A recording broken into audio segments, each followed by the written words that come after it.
Remember where you came from. Keep that shit in the front of your mind, and when shit goes bad, it goes sideways, a lot of shit does. You're getting booed out of the fucking building, or you're coming through this injury, or people are writing you off. Oh, you guys ain't gonna fucking make it. You know, any of that shit. You gotta keep it in here. And it really has to, this idea and this notion that you can be anything you want, you can accomplish anything you want, right? We hear that. You've heard that from the time you were little boys. You hear that now. You're already incredibly accomplished. You can win an NBA championship, MVP of the league. You can become president. You can become governor. You could be in entertainment. You could do Charles, and you could do Shaq, you could do that. You could do whatever you want to do. You guys know that. The thing that has worked for me is to remember the hard times. So, and I'm sure you guys all have your processes, and again, I'm going to tell you what's worked for me. So before a big movie comes out, before, back in the days when I was wrestling with WWE, a WrestleMania match, anything big that would happen, I would always take a moment, and I'd just remind myself, all right, I was evicted when I was 14. We were kicked off the island, we couldn't live in Hawaii, had no place to live. A lot of shit happened. Then when I moved to Nashville, I was arrested multiple times by the time I was 16 years old. Like, I remember that. If I were playing on this team, which my skills are, what's that term? Oh, shits. So, I'm playing. But before I lace up, before I get on the court, before I play in these big games, before I go to the Staples Center, where history is there, those are historic walls there at the Staples Center. I would remember that, and it allows me then to be present in the moment and understand, holy shit, this the stuff I have around me right now. This is the shit that I dreamed of when I was a kid. I am here. I played for University of Miami, played great teams. Warren Sapp, Ray Lewis, they were my teammates. They were balling. Warren Sapp was playing tight end that time. I was starting defensive tackle. Yeah. They moved him over to D-line. And he looked at me and was like, yo, dude, I'm gonna take your spot. I said, you ain't taking my spot. He said, I'm gonna take your spot. We battled, and he took my spot. Now you can imagine how that fucked with me, because there goes my opportunity.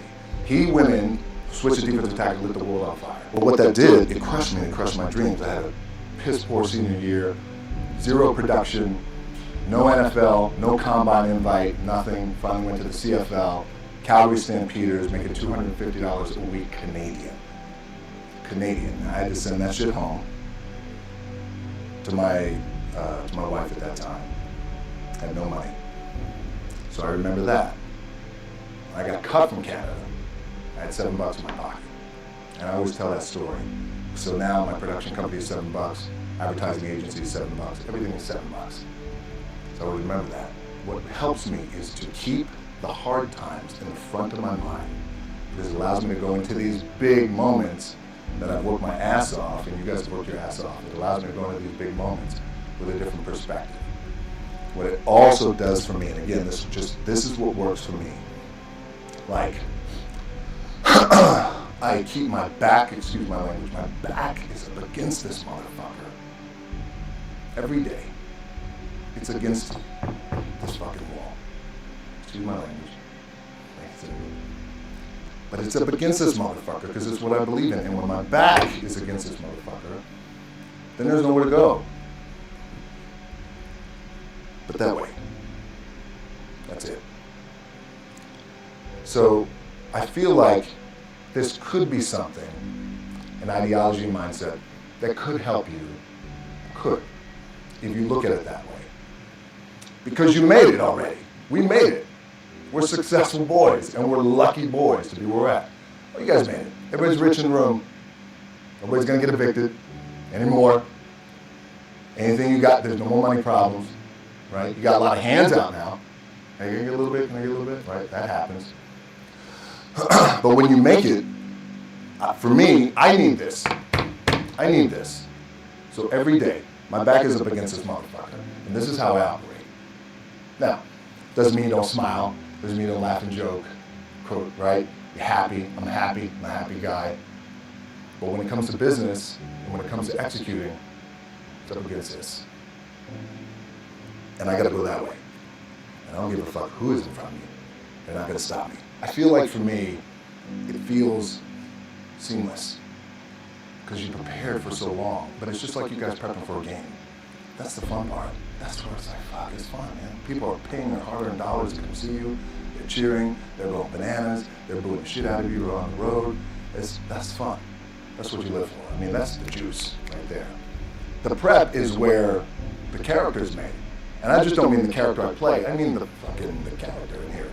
So for me, the prep is getting with the director, getting with the producers, getting with the writers, so in essence, it's like getting with all your coaches and your different position coaches and all the meetings that you have to have, right? So that's the work you put in. The key for me was, where does it start? What's the anchor? What's the anchor? So I can have all these ambitions, and you guys have all these ambitions, which is great. It's important. I'll play this role, you'll play that role. I'll execute this thing, and it'll come out this summer. You guys will execute this thing during the summer, right, when it's time to really put in a lot more work. But the key with me is just always finding what the anchor is. And the fucking anchor is getting up at 4 o'clock in the morning every day before anybody else and grounding my thought process is in the no one will outwork me. No one. I love and I respect you guys. Motherfuckers will outwork me. All starts with this. 2 hands, putting in the work. The anchor for me has always been the work in terms of the weight room training. So when I first started wrestling, I was 6 years old, rolling on the mats with my dad. My old man, a lot of you guys won't know this. Yeah, Rocky Johnson. My old man was Rocky Johnson. He was the first black WWF at that time.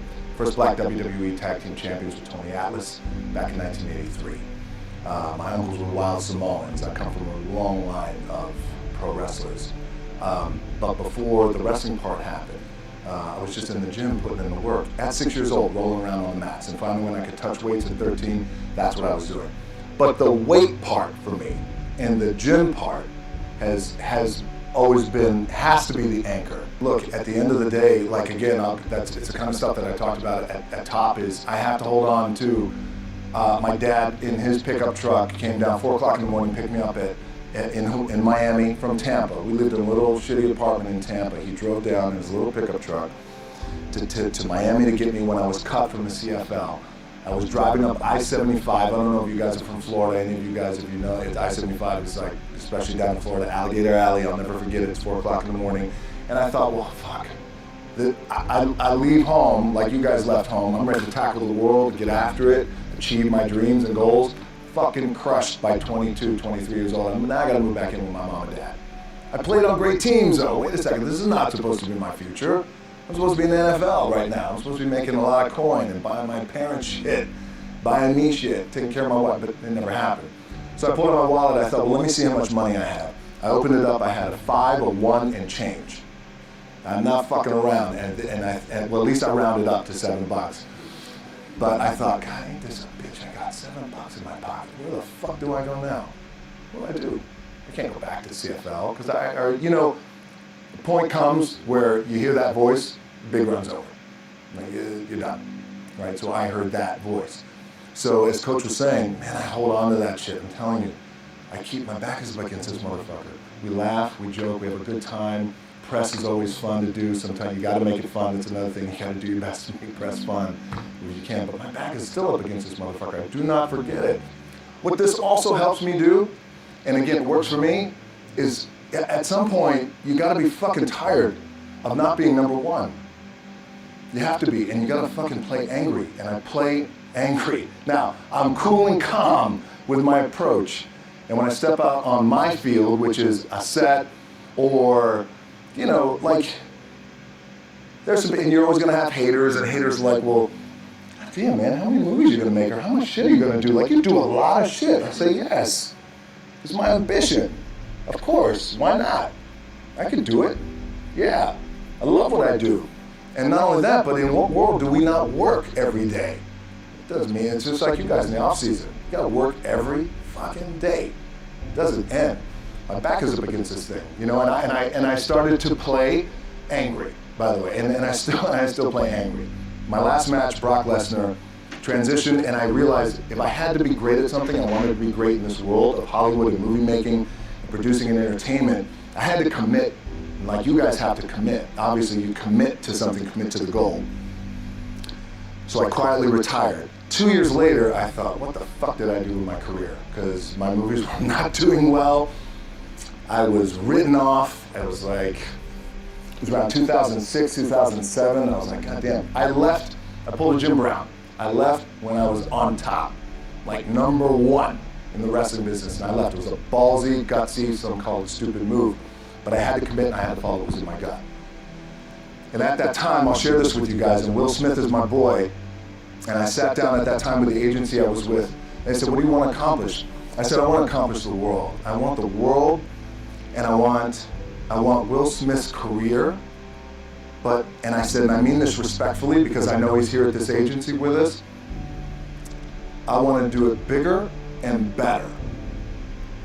And they looked at me like I had 3 fucking heads, and they were like, okay.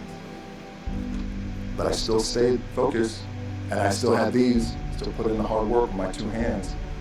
And that's it, and that's what it comes down to with you guys. One of the keys is, remember where you came from, keep that shit in the front of your mind, and when shit goes bad, it goes sideways, a lot of shit does, you're getting booed out of the fucking building, or you're coming through this injury, or people are writing you off, oh, you guys ain't gonna fucking make it, you know, any of that shit.